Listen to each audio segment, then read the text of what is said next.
देव classes special में सभी छात्रों का हार्दिक स्वागत है। आप देख रहे हैं फिजिक्स का पेपर हो चुका है और इसमें हमने कुछ मॉडल पेपर भी आपको दिए थे, लेकिन अब बात ये थी कि कितने लोगों ने भरोसा किया और कितने लोगों ने भरोसा नहीं किया। जितने लोगों ने भरोसा किया होगा बेशक उनका रिजल्ट थोड़ा कम आया हो, लेकिन ये तो है कि बेहतर परिणाम होंगे। इस बार जैसा बच्चों ने बताया कि पेपर हार्ड है, तो पेपर का लेवल तो हर बार कुछ नया होता है, लेकिन फिर भी काफ़ी हद तक पेपर को सॉल्व किया जा सकता था, क्योंकि उसमें मैक्सिमम चीज़ें हमारे द्वारा बताई गई ही आई है। देखिए विकल्प में ला लीजिए आप। विकल्प में ये पहला वाला प्रश्न जो दिया गया है, ये वाला 1/μ0 इंटू ε0 का मात्रक क्या होता है। तो आपको एक सूत्र बताया गया होगा 1/√μ0 इंटू ε0। ये सी के बराबर होता है। सी जहाँ पर प्रकाश का वेग है। यदि मैं इसका वर्ग कर देंगे तो ये रूट खत्म हो जाएगा, तो बचेगा आपका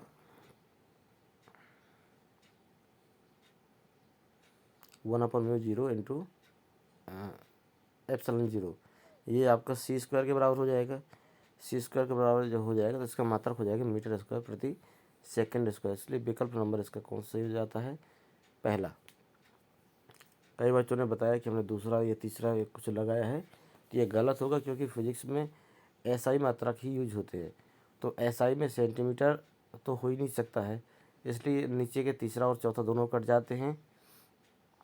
मीटर प्रति सेकंड ये प्रकाश का वेग या वेग का मात्रा कह सकते हैं, लेकिन जब वेग में वर्ग लग जाएगा तो इसमें भी वर्ग लग जाएगा, इसलिए पहला नंबर सही है। दूसरा नंबर आप देखिए,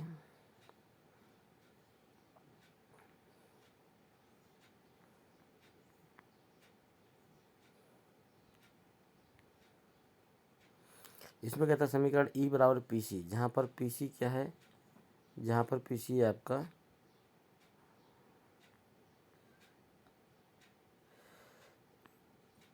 जहाँ पर पी ई पी तथा सी ऊर्जा संवेग और प्रकाश की चाल को प्रदर्शित करते हैं। तो यहाँ पर जो सही आंसर है इलेक्ट्रॉन के लिए, लेकिन फोटॉन के लिए नहीं। इसका तीसरा वाला विकल्प बिल्कुल सही है। ग नंबर में ही जैसे एक धातु एवं अर्धचालक के ताप में वृद्धि की जाती है तो क्या होता है, तो इसका सही विकल्प है आपका धातु की चालकता घट जाती है, लेकिन अर्धचालक की चालकता बढ़ जाती है। अगला बहुत ही सरल आया था, दर्शाइए कि ए तथा बी के मध्य तुल्य प्रतिरोध क्या होगा। तो आप देख पा रहे हैं कि ए से चलने वाली धारा में बंटवारा होता है, तो 10 और 10 ओम को हम लोग समांतर क्रम में रखेंगे, तो 1/r इक्वल टू 1/10 प्लस 1/10। इसको अगर हम लोग हल करते हैं तो इसका आंसर आ जाएगा 5 ओम।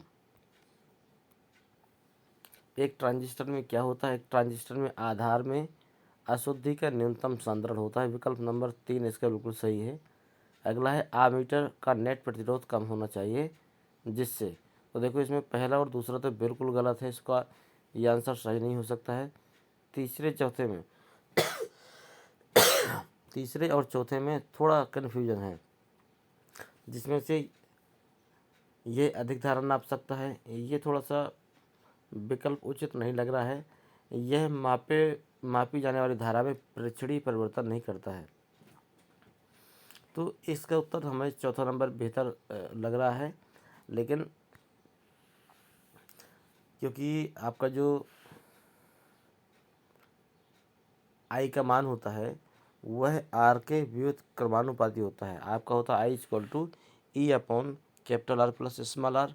मतलब प्रतिरोध का मान यदि हम बढ़ाएंगे तो धारा का मान घटेगा, प्रतिरोध का मान घटाएंगे तो धारा का मान बढ़ेगा। तो इसमें तीसरे में लिखा अधिक धारा नाप सकता है, तो अधिक धारा ये एक सही चीज़ नहीं है, लेकिन प्रेक्षणीय धारा में परिवर्तन नहीं करता, तो ये आपका एक विकल्प सही लग रहा था। इसमें चौथा नंबर हो सकता है, लेकिन थोड़ा कन्फ्यूजन है इसमें, तीसरा भी क्या ले रहा है एग्जामिनर या नहीं ले रहा है। वैसे चौथा नंबर इसमें आपका सही है। इसके अलावा अगर हम बात करें तो देखिए हाइड्रोजन परमाणु में इलेक्ट्रॉन की कक्षीय का न्यूनतम संवेग लिखिए। ये चीज़ें आपको बताई गई थी। लेंस के प्रकाशिक केंद्र की परिभाषा, लेंस के प्रकाशिक केंद्र को आप जानते होंगे, जहाँ पर अभिलंब और मुख्य अक्ष, ठीक है, ये दोनों एक दूसरे को काटती हैं, या फिर जहाँ से प्रकाश का अपवर्तन की घटना घटित होती है लेंस में, वो जो बिंदु होता है, हम आपको एक बता भी देते हैं।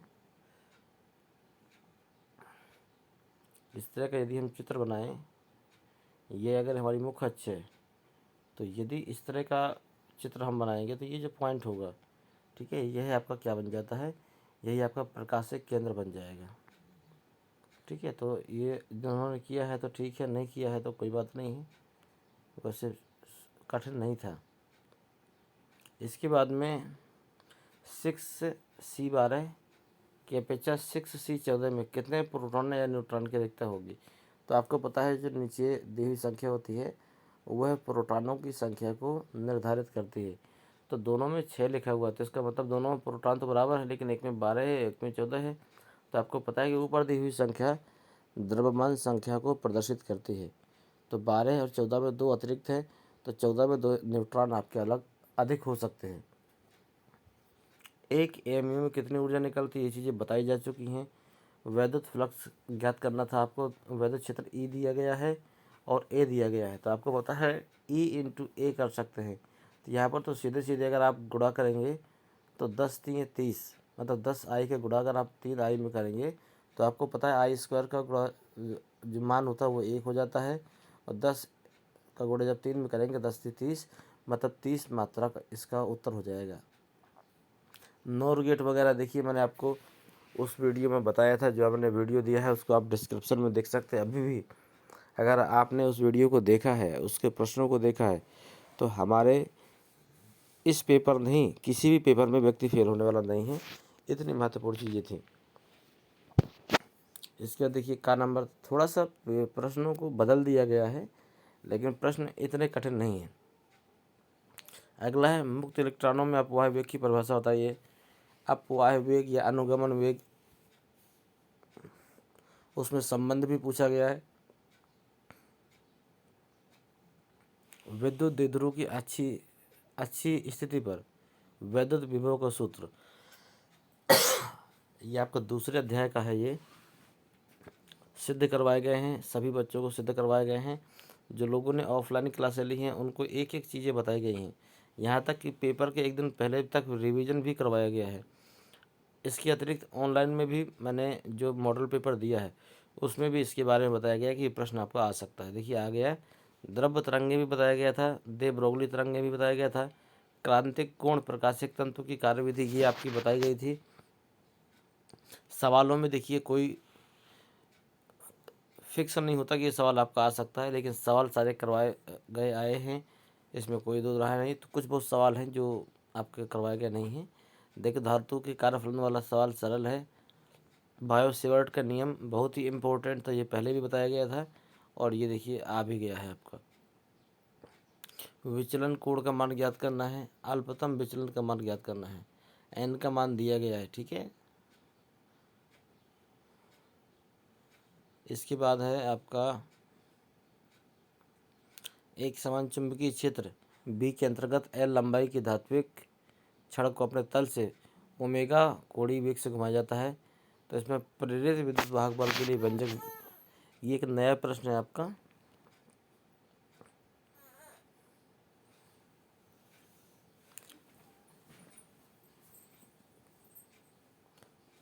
इसके बाद में अगला है, देखिए एक सवाल दिया गया है 20 सेंटीमीटर फोकस दूरी का एक अपसारी लेंस एवं 30 सेंटीमीटर फोकस दूरी का एक अभिसारी लेंस एक ही मुख्य अक्ष में परस्पर इतने दूरी पर रखे हुए हैं।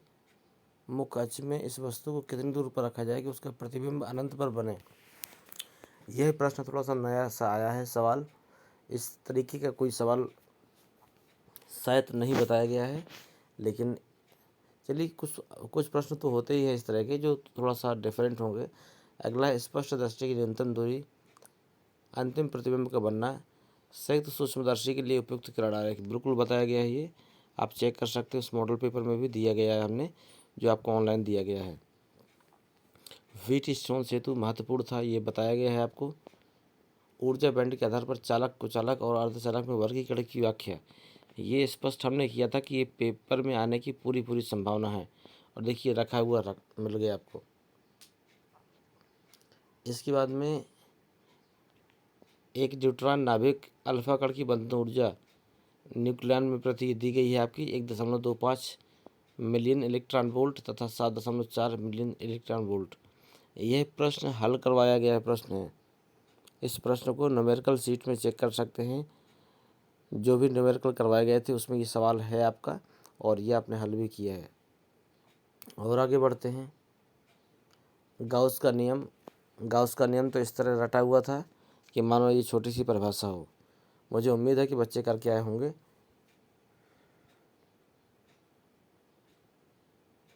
कूलाम के नियम का निगमन, यह भी हमने करवाया था। इसके अतिरिक्त पेपर के एक दिन पहले मैंने पूरा रिवीजन भी करवाया है। इसके बाद देखिए दोबारा उसी तरह के प्रश्न पूछा गया है। फ्लेमिंग के बाएं हाथ का नियम, और यहाँ पर आपका 1×10⁻⁹ कूलाम से आवेशित कण चुंबकीय क्षेत्र में इतना है, वेग इतना इसमें प्रवेश करता है, तो कण पर लगने वाले चुंबकीय बल का परिमाण एवं दिशा ज्ञात करो। Q का मान दिया गया है, B का मान दिया गया है, V का मान दिया गया है।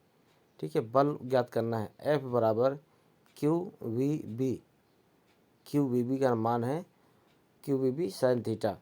तो इस सूत्र से आप हल कर सकते हैं। 5 नंबर में इतना सरल प्रश्न आया है कि क्या बताएं।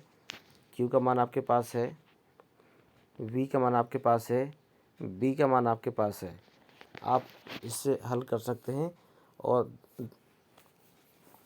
5 नंबर में से सरल किया जाएगा। इसके अतिरिक्त आपका धारावाही कुंडली के केंद्र पर चुंबकीय क्षेत्र की तीव्रता के व्यंजक, ये भी मेरा करवाया हुआ है और इम्पोर्टेंट में भी निशान लगा है, ये पेपर में भी आया है। देखिए इसके अतिरिक्त देखिए परिपथ में गणना करना, धारा विभवांतर LC के बीच कालांतर, या फिर प्रकाश के व्यतिकरण की शर्तें। तो व्यतिकरण की शर्तें मैंने करवाई थी। द्विसलिट प्रयोग में फ्रिंज चौड़ाई के व्यंजक मैंने सिद्ध करवाया था, और आपकी मैंने इम्पोर्टेंट सीरीज में भी मैंने आपको दिया है। तो ये सारे प्रश्न आपके लिए महत्वपूर्ण थे जो दिए गए हैं। अगला है आपका उभयनिष्ठ उत्सर्जक विवर्धक के रूप में PNP ट्रांजिस्टर, ये भी मैंने महत्वपूर्ण बताया था आपको। इसके अतिरिक्त मैंने ये ऑफलाइन क्लासों में करवाया भी है। प्रकाशिक पथ क्या होता है, बहुत अच्छी तरह करवाया है। तीसरी बार ये प्रश्न मिल रहा है। इसके बाद में इसमें एक सवाल भी जुड़ा हुआ है। तो ये सवाल तो ऐसा कि यदि आपने पढ़ा होगा तो आपसे बना होगा, नहीं तो परिभाषा वगैरह सब चीज़ें बताई गई। ये था फिजिक्स का पेपर, जो कि मेरे पास एक सेट था। उस सेट का नंबर मैं आपको बताऊं क्या है। तो हमारे यहाँ के ही एक स्टूडेंट का है, सेट का नंबर है आपका 346 BT। ठीक है, तो ये पेपर देखा जाए तो विद्यार्थियों के हिसाब से थोड़ा सा कठिन था, लेकिन मैं इसको इतना कठिन नहीं मानता हूँ, क्योंकि पढ़ाई गई सारी चीज़ें इसके अंतर्गत आई हैं।